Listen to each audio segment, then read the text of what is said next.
Europe 1, 6h25 en ce 3 octobre 2014. Aujourd'hui dans l'histoire, on voyage dans notre histoire tous les matins avec Franck Ferrand. Bonjour Franck. Bonjour Thomas. Tout va bien? Mais oui, très bien. Alors dites-nous, à quel 3 octobre vous a déposé ce matin votre machine à remonter le temps? Le 3 octobre 1990, rappelez-vous, c'était le jour de la réunification de l'Allemagne après 4 décennies de partition entre l'Allemagne de l'Est, la RDA, on disait DDR en Allemagne, et l'Allemagne de l'Ouest, la RFA, la BRD.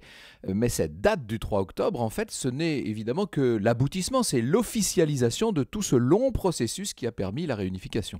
Oui, c'est un processus qui remonte loin en arrière, hein, Franck. Ah oui, il faut remonter 45 ans plus haut, après la capitulation de l'Allemagne le 8 mai 45 et le partage des 4 zones d'occupation. Vous savez, à l'Est, il y avait l'Union soviétique, bien sûr, et puis à l'Ouest, les Américains, les Britanniques et les Français.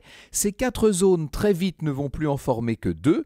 D'un côté, les Alliés, les Occidentaux, si vous voulez, on disait le monde libre, et puis de l'autre, les Soviétiques. Désormais, il y aurait donc 2 Allemagnes. Avec l'Allemagne de l'Est de l'autre côté. Et il y aura bientôt un mur entre ces 2 Allemagnes. Eh oui, ce mur, il naît un petit peu plus tard. Il est bâti en 1961 par le bloc de l'Est pour stopper l'hémorragie, l'exode de la population est-allemande. Vous connaissez cette histoire, Thomas. Sa construction a commencé dans la nuit du 12 au 13 août 61. Il mesurait quand même 3,60 m de haut. Ce mur, il était hérissé de barbelés et protégé par 300 miradors. Cette fois, la frontière, là, n'était plus seulement une ligne imaginaire. Et puis en 89, ces images incroyables, ce mur qui s'effondre. On se souvient de Rostropovitch qui jouait du violoncelle le 9 novembre, si ma mémoire est bonne. Exactement, c'est ça, dans la nuit du 9 au 10. En fait, il y a beaucoup de choses qui se sont passées la nuit dans cette histoire de la partition de l'Allemagne. On se souvient, c'est vrai, de ces scènes, on était tous très émus.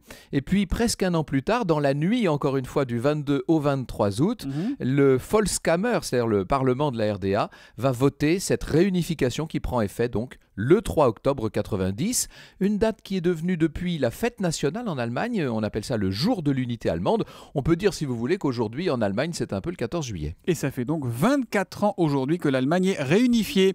On reparle d'histoire avec vous tout à l'heure à 14h sur Europe 1 pour parler de quoi, Franck? On va revivre l'incroyable épopée d'Alexandre le Grand, mais cette fois, on va la revivre grâce à la parapsychologie. Tiens donc, au cœur de l'histoire. C'est donc à 14h sur Europe 1 avec Franck Ferrand. À tout à l'heure. Bonne journée. Bonne journée. Europe